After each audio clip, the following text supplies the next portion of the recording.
Loving yourself does not mean indulging, making yourself spoilt. Spoil yourself. You won't do that to your child. A child that's spoiled grows up entitled. They're the rudest. They're the most obnoxious. People don't want to be around them. So when you spoil yourself, you're not loving yourself, you're destroying yourself. Yourself needs discipline. Yourself needs to grow by giving it what makes it better. Loving yourself means building yourself, my dear brothers and sisters. And sometimes in building yourself, there's going to be a bit of pain. There's going to be a bit of struggle. But the result is you're a better person. Serve yourself and build yourself. That's how you love yourself. The first condition of building yourself is knowing yourself. You must know yourself, your strengths and weaknesses, what you know and what you don't know. Knowing yourself, brothers and sisters, is knowing what you have that you can give, what you have that you can use, what you have that is useful, and what you don't have that makes you useless. Try to build those skills as much as you can. Humble yourself. So once you know yourself and you know your reality, don't appear to people exactly in your reality. Appear to people a little bit less than your reality. That's called humbleness. And that is what the Prophet ﷺ said, "Man tawada'a lillahi rafa'a."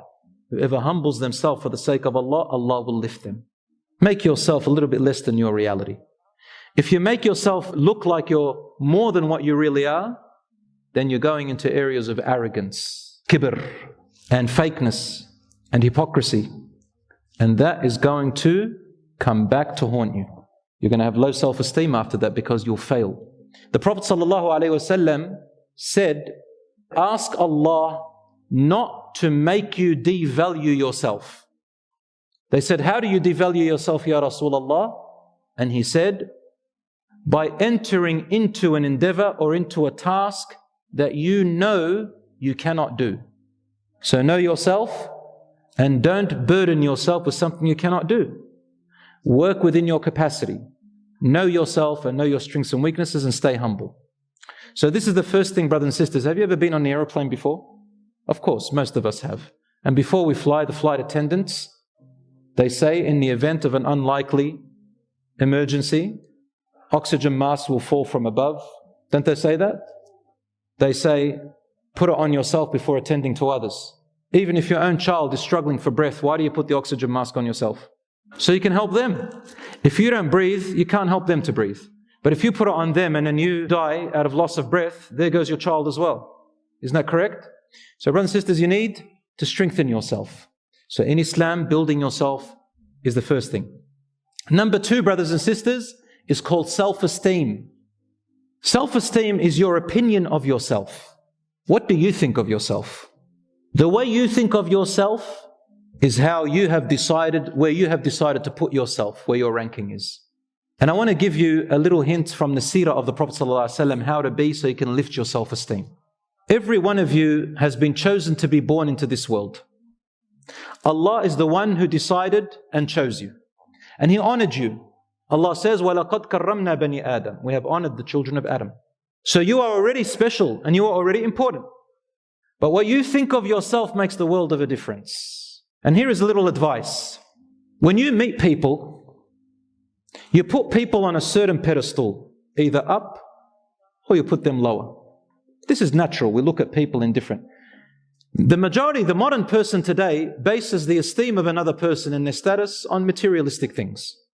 What car they drive, what job they have, what position in the job, how much money they have, whether they're popular or famous or not, whether they look good on the outside, whether they've got more views on social media and likes, all these things. The materialistic, superficial things the modern person looks at. A Muslim is taught another way. Your self-esteem is not based on outside appearances or materialistic things. When you amplify a person in front of you, you make him big. Then you automatically reduce yourself. And when you amplify yourself, then you reduce others. And both of them are toxic. Both of them will kill you. One of them is kibr and arrogance, and it'll destroy you. And the other one is putting yourself down and not giving yourself the importance it needs. What is the answer? Rasul sallallahu alaihi wasallam said, "An tunzilul nasa manazilahum." To put everyone in their place, meaning consider them where they belong. And where does everyone belong? What am I? What are you? We are humans. That director of that company is a human. That boss of yours is a human. That husband and wife is a human. Your parents are human. Your children are human. Your friends who've got this or that is a human. The person who's driving that expensive car, has a lot of that money, is a human. At the end of the day, we're all humans. Number two, we have all been created by Allah for the same purpose. We are all in the same exam. If they've got one skill, you have another. Maybe that person who looks like is above you has problems with their family. You might have a good relationship with your family. Embrace that, alhamdulillah. That person may have some health problems. Alhamdulillah, you got good health. That person doesn't have a hobby outside of what they have or other skills which they enjoy. Maybe you have a hobby and things that you enjoy and skills. Everybody, Allah has given them favors. So don't amplify yourself and don't reduce yourself by amplifying them. Think of them as humans. Yes, we respect certain people and give them more attention than others if they are beneficial and if they deserve it, such as scholars and imams or someone who is truly beneficial to others and has earned that privilege. You give them that respect, but never think that they are better than you or that you are better than them. They can rise and fall. You can rise and fall. And don't be arrogant, so to say, oh, who are they? This is the thing. Sometimes I hear young people, they go too far. They say, who are they? Who are you, bro? You're nothing. That's called arrogance. Remember what we said. Don't amplify yourself by reducing others, and don't reduce yourself by amplifying others. Be balanced. And that's why Allah says, وَكَذَلِكَ جَعَلْنَاكُمْ أُمَّةً وَسَطًا. And this is how we have made you a balanced ummah. Not too much, not too little. Be balanced. That's what Rasul said, Allah loves al-wasat fil umuri kulliya. He loves the balance in all matters. So work towards that balance. So brothers and sisters, for your self-esteem, look at that. Number three is confidence, or overconfidence, or underconfidence.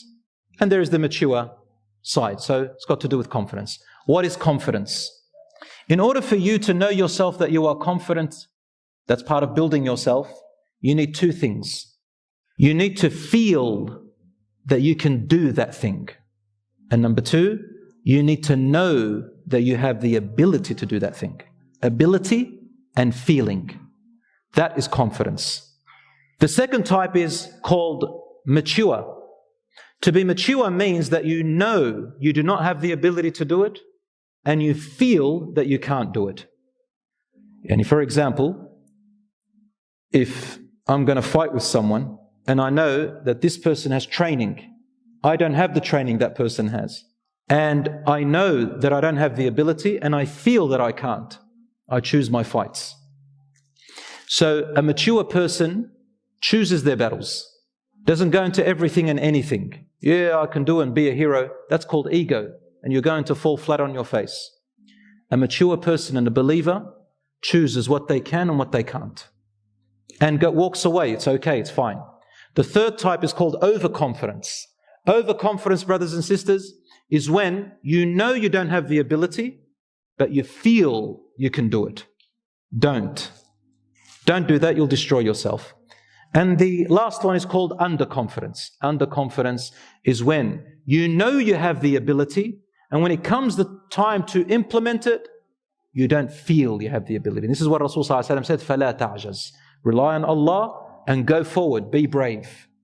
Be brave as much as you can. The first step you take, inshallah, the next time you'll have the next step. And that is a quality of the believer. Once, as you know, in the biography of the Prophet ﷺ, in the Battle of Uhud. Do you remember the Battle of Uhud? In the Battle of Uhud, the enemies of Islam were coming to attack the Muslims in Medina. And they had gathered the largest army yet. The Muslims were going to be annihilated if you look at just numbers and the allegiances against them. The story is long. And the Battle of Uhud, the Muslims started to motivate the Prophet ﷺ and insist on going out. Rasul ﷺ had seen a dream. And he came out to them and said, I saw in my dream, and you know the dream of the Prophet is from Allah. He said, I was wearing a solid armor and I saw cattle that were slaughtered in front of me. They said, what do you think, Ya Rasulullah? He said, I think we should stay in Medina. It's an armor, and if we go out, it's going to be a catastrophe. Now, they said, Ya Rasulullah, is this your interpretation about war? He said, yes. They said, we think, Ya Rasulullah, that you may have made a mistake. Now, Rasulullah didn't give it in a form of command. He said, look, this can happen or that can happen.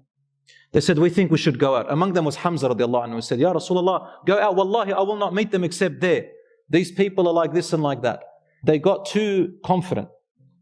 Now the Prophet ﷺ went back inside and he wore his normal armor. He wore 2 armors that day and a heavier helmet. When he came out, the Muslims felt guilty. And they said, Ya Rasulullah, we felt guilty. We weren't thinking, we'll take what you said. Listen to what he said. He says, no prophet wears an armor and then takes it back off. What does it mean? He says, now that we have made a decision, we move with it.